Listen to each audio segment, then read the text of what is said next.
আমাদের হাতে আজ স্বাস্থ্য সমৃদ্ধি চ্যানেলের একটি ইউটিউব ভিডিওর ট্রান্সক্রিপ্ট রয়েছে। বক্তা হলেন সুজয় চৌধুরী। শুরুতেই একটা কথা বলে রাখা ভালো, তিনি কিন্তু কোনো ডাক্তার বা চিরাচরিত স্বাস্থ্য বিশেষজ্ঞ নন। একদম।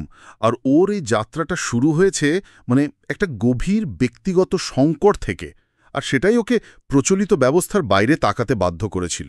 আর এটাই তো আজকের আলোচনার কেন্দ্রবিন্দু। হ্যাঁ, আমরা প্রায়ই ভাবি, দেখুন, আধুনিক চিকিৎসা বিজ্ঞান এত উন্নত, অথচ ডায়াবেটিস, হাই প্রেশার এই ধরনের জীবনশৈলী সংক্রান্ত রোগগুলো কেন মহামারীর মতো ছড়াচ্ছে? সুজয় চৌধুরীর অভিজ্ঞতা ঠিক এই প্রশ্নটারই উত্তর খোঁজার চেষ্টা করে। তবে কোনো ক্লিনিক্যাল ট্রায়ালের মাধ্যমে নয়, বরং তার পরিবারের এক ভয়াবহ স্বাস্থ্য সংকটের ভেতর দিয়ে। চলুন তাহলে সেই গল্পটা দিয়েই শুরু করা যাক, কারণ ওর সমস্ত দর্শন আর পরামর্শের উৎস ওই একটা ঘটনা। আর এটা কোনো সাধারণ অসুস্থতার গল্প নয়, রীতিমতো অবিশ্বাস্য। বক্তার এক অত্যন্ত প্রিয়জনের একবার নয়, দুইবার নয়, পাঁচবার টিউবারকিউলোসিস বা টিবি হয়েছিল। ভাবা যায়?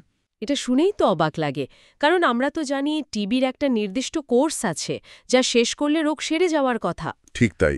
আর তিনি সেটাই বলছেন। ঘটনাটা ১৯৯৪ সালের। প্রতিবারই সেই সময় সেরা ডাক্তারদের তত্ত্বাবধানে অ্যালোপ্যাথি চিকিৎসার সম্পূর্ণ কোর্স শেষ করা হতো। ডাক্তার নিশ্চয়ই বলতেন যে সব ঠিক আছে। হ্যাঁ, ডাক্তার পরীক্ষা করে ফিট সার্টিফিকেটও দিতেন। কিন্তু প্রতিবারই মাত্র ২ থেকে ৩ মাসের মধ্যে রোগটা আরও ভয়ঙ্কর রূপে ফিরে আসছিল। কি সাংঘাতিক! একবার ভাবুন তো সেই পরিবারের মানসিক অবস্থাটা। এটা শুধু হতাশার নয়, এক ধরনের আতঙ্ক। স্বাভাবিকভাবেই তারা তো হাল ছাড়েননি। হয়তো ভেবেছিলেন আগের ডাক্তারের চিকিৎসায় কোনো ঘাটতি ছিল। হ্যাঁ, এই ভেবে তারা আরও বড় ডাক্তারের কাছে যান। সেই সময় ৩০০ টাকা ভিজিট অনেক বড় ব্যাপার। কিন্তু ফলাফল একই।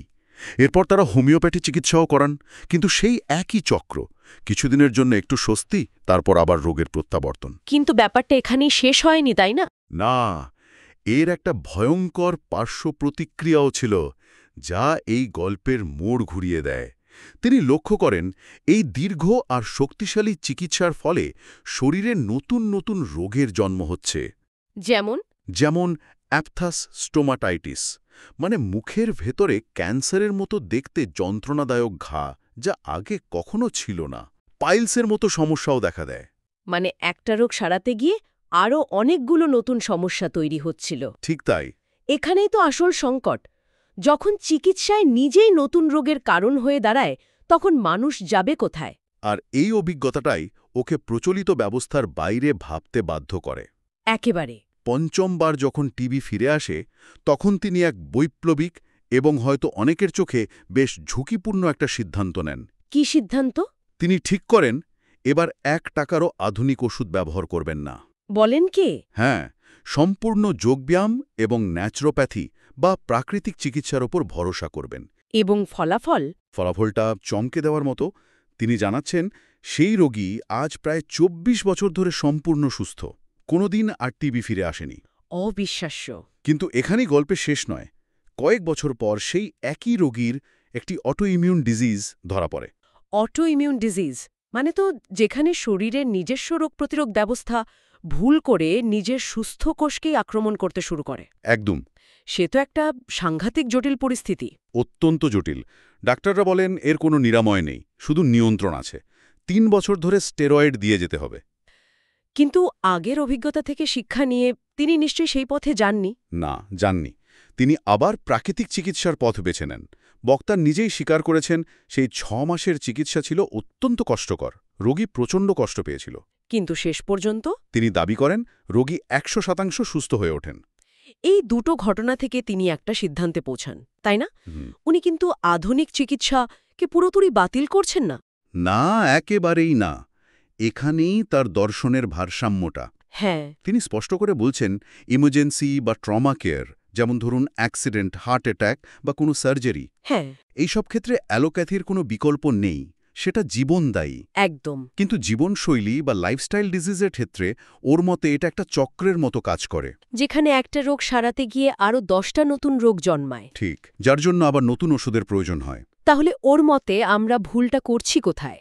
যদি আধুনিক চিকিৎসা ব্যবস্থা ক্রনিক রোগের ক্ষেত্রে একটা ফাঁদ হয়ে থাকে, তাহলে এর থেকে বেরোনোর পথ কি? এখানেই তিনি প্রকৃতির উদাহরণটা আনেন। হ্যাঁ, এবং এটা একটা খুব সহজ কিন্তু গভীর পর্যবেক্ষণ। উনি প্রশ্ন করছেন, জঙ্গলের পশু পাখিরা সুস্থ থাকে কি করে? তাদের তো কোনো ডাক্তার, হাসপাতাল বা ফার্মেসি নেই। ঠিক। ওনার মতে মানুষই একমাত্র প্রাণী যে প্রকৃতির নিয়ম থেকে শত শত মাইল দূরে সরে গেছে। জঙ্গলের প্রাণীরা হাজার হাজার বছর ধরে একই নিয়মে চলছে। তাদের স্থূলতা বা ওবেসিটির সমস্যা নেই, তাদের সন্তান প্রসবের জন্য সিজারিয়ান সেকশন করতে হয় না। তারা অসুস্থ হয় তখনই যখন তাদের চিড়িয়াখানায় বা লোকালয়ে এনে মানুষের মতো জীবনযাপনে বাধ্য করা হয়। তার মানে সমস্যাটা আমাদের জীবনশৈলীতেই নিহিত। আমরা প্রকৃতির নিয়ম মানছি না। ঠিক। এই ধারণাটাকে বোঝানোর জন্য তিনি শরীরের পিএইচ লেভেলের একটি সহজ উদাহরণ দিয়েছেন। আচ্ছা। তিনি বলছেন, আমাদের রক্ত প্রাকৃতিকভাবে সামান্য অ্যালকালাইন বা ক্ষারীয়, কিন্তু আমরা সারাদিন যা খাই, যেমন প্রসেসড ফুড, চিনি, চা, কফি, ভাজাভুজি বা অতিরিক্ত রান্না করা খাবার, তার বেশিরভাগই শরীরে গিয়ে অ্যাসিড তৈরি করে। যদিও এই অ্যাসিড অ্যালকালাইন তত্ত্ব নিয়ে তো অনেক বিতর্কও আছে, তাই না? মূলধারার বিজ্ঞান তো বলে যে শরীর নিজের পিএইচ লেভেলকে খুব কঠোরভাবে নিয়ন্ত্রণ করে। একদম ঠিক। আর এই আলোচনায় এই বিষয়টা উল্লেখ করা জরুরি। বক্তা ন্যাচুরোপ্যাথির দৃষ্টিকোণ থেকে কথা বলছেন, যেখানে এই তত্ত্বটি খুব জনপ্রিয়। হতে পারে উনি অ্যাসিডিক শব্দটিকে আক্ষরিক অর্থের রাসায়নিক প্রভাবের চেয়ে প্রদাহ সৃষ্টিকারী বা প্রক্রিয়াজাত খাবারের রূপক হিসেবে ব্যবহার করছেন। আমারও তাই মনে হয়।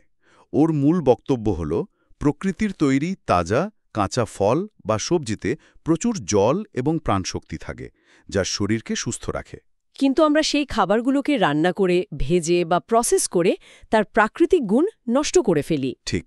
চলুন এবার কিছু নির্দিষ্ট পরামর্শের দিকে নজর দেওয়া যাক যা উনি দিয়েছেন, কারণ তত্ত্বের থেকে প্রায়োগিক দিকগুলোই হয়তো আমাদের শ্রোতাদের বেশি কাজে লাগবে। হ্যাঁ, নিশ্চয়ই। উনি সকালের শুরুটা নিয়ে খুব জোর দিয়েছেন। আমি তো ব্যক্তিগতভাবে বেডটির ভক্ত, আর উনি শুরুতেই ওটাকে আক্রমণ করেছেন। হ্যাঁ, ওর মতে দিনের সবচেয়ে বড় ভুল হল সকালে উঠেই চিনি দেওয়া চা বা কফি খাওয়া।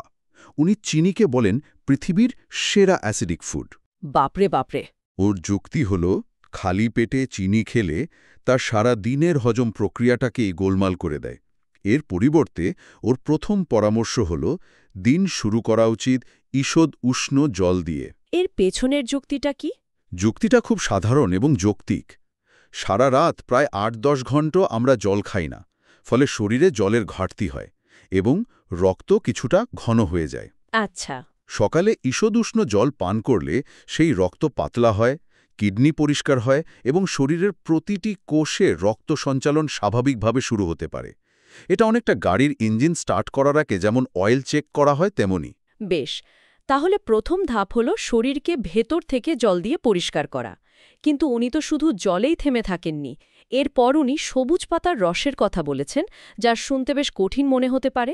কঠিন মনে হলেও উনি এটাকে আমাদের সংস্কৃতির সঙ্গে খুব সুন্দরভাবে জুড়ে দিয়েছেন। উনি বলছেন, আমরা পূজার কাজে তুলসী, বেলপাতা, দূর্বা ঘাসের মতো পাতা ব্যবহার করি। হ্যাঁ, করি তো। ওর মতে এগুলোর আসল প্রয়োগ শুধু ঠাকুরের মাথায় দেওয়ার জন্য নয়, বরং নিজের শরীরে প্রয়োগ করার জন্য।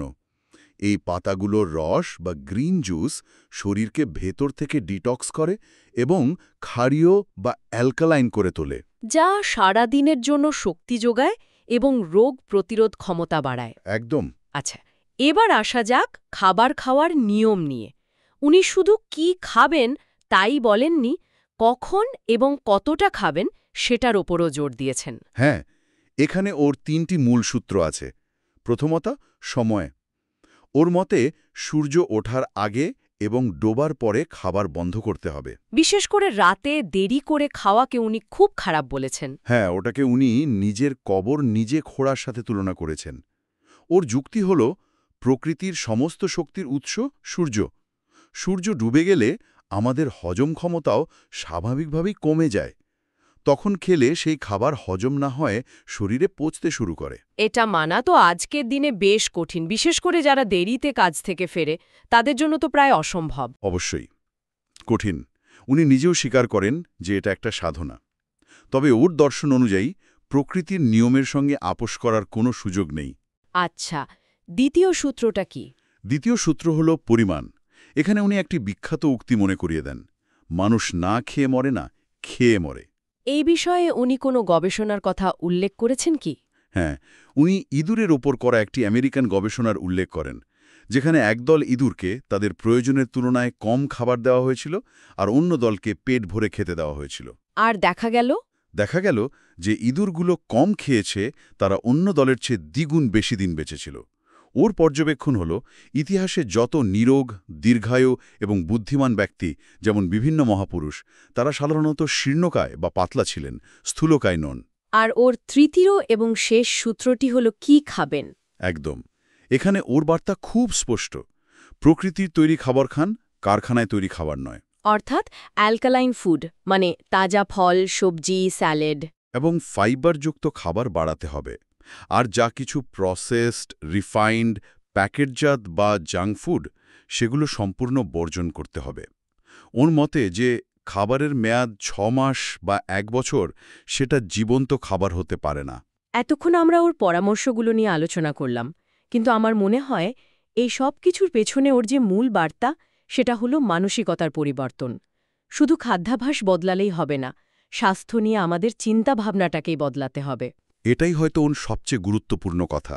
উনি বলছেন স্বাস্থ্য সম্পূর্ণ ব্যক্তিগত দায়িত্ব। টাকা দিয়ে ভালো ডাক্তার বা দামি ওষুধ কেনা যায়, কিন্তু স্বাস্থ্য কেনা যায় না। একদম। আপনি আপনার শরীরের যত্ন নেওয়ার জন্য অন্য কাউকে নিয়োগ করতে পারবেন না। এই দায়িত্বটা নিজেকেই নিতে হবে। ন্যাচুরোপ্যাথি কোনো দ্রুত সমাধান বা ট্যাবলেটের মতো নয় যে খেলেন আর রোগ সেরে গেল। এটি একটি সাধনা। হ্যাঁ, যার ফল পেতে ধৈর্য ধরতে হয় এবং নিজেকে উৎসর্গ করতে হয়। এই জ্ঞান তিনি কেন সবার সঙ্গে ভাগ করে নিচ্ছেন, সেই কারণটাও খুব ইন্টারেস্টিং। এর পেছনে কোনো ব্যবসায়িক উদ্দেশ্য নেই। না, উনি খুব পরিষ্কার করে বলেছেন, ওর কথায় আমার লোভ একটাই। কি সেই লোভ? উনি বলছেন, এই ভিডিও যদি 1000 জন দেখে এবং তার মধ্যে একজনও যদি নিজের জীবনযাত্রা বদলাতে পারে, সেটাই ওর সবচেয়ে বড় প্রাপ্তি। সেই মানুষটির সুস্থ জীবনের নীরব আশীর্বাদই ওর একমাত্র চাওয়া। এই নিঃস্বার্থ মনোভাবটাই ওর কথাকে আরও বেশি শক্তিশালী করে তোলে। ঠিক তাই। আজকের আলোচনা থেকে একটা বিষয় খুব স্পষ্ট হয়ে উঠছে। প্রচলিত চিকিৎসা ব্যবস্থার প্রয়োজন নিশ্চয়ই আছে, বিশেষ করে জরুরি অবস্থায় তার কোনো বিকল্প নেই। কিন্তু তার পাশাপাশি আমাদের জীবনশৈলী এবং প্রকৃতির নিয়ম নিয়ে গভীরভাবে ভাবার অবকাশ রয়েছে।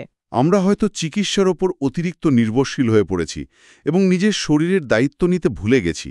ঠিক। বক্তা একটি অত্যন্ত প্রাসঙ্গিক এবং কিছুটা অস্বস্তিকর প্রশ্ন দিয়ে শেষ করেছেন, যা আমাদের সবাইকে ভাবায়। কোন প্রশ্নটা? উনি বলছেন, আজ আমরা দেখছি আধুনিক বিজ্ঞান এত উন্নত হওয়া সত্ত্বেও বড় বড় সেলিব্রিটি, ক্রীড়াবিদ বা তরুণরা হাসতে হাসতে, নাচতে নাচতে বা জিমে ব্যায়াম করতে করতে হঠাৎ করে মারা যাচ্ছেন। হ্যাঁ, এটা তো আজকাল প্রায়ই শোনা যাচ্ছে। আর বিজ্ঞান আজও এর কোনো স্পষ্ট কারণ বলতে পারছে না। তাহলে ভাবার বিষয় এটাই, তাই না? আমাদের বিশ্বাসটা কোথায় রাখা উচিত? কেবল ল্যাবরেটরিতে তৈরি বিজ্ঞানের উপর, যা আপৎকালীন পরিস্থিতিতে আমাদের জীবন বাঁচায়? নাকি প্রকৃতির সেই প্রাচীন জ্ঞানের উপরও আস্থা রাখা উচিত, যা লক্ষ লক্ষ বছর ধরে এই পৃথিবীর সমস্ত প্রাণীকে সুস্থ রেখেছে? হয়তো উত্তরটা দুটোর মধ্যে একটা ভারসাম্য খুঁজে বের করার মধ্যেই লুকিয়ে আছে। এই প্রশ্নটাই শ্রোতাদের জন্য রইল।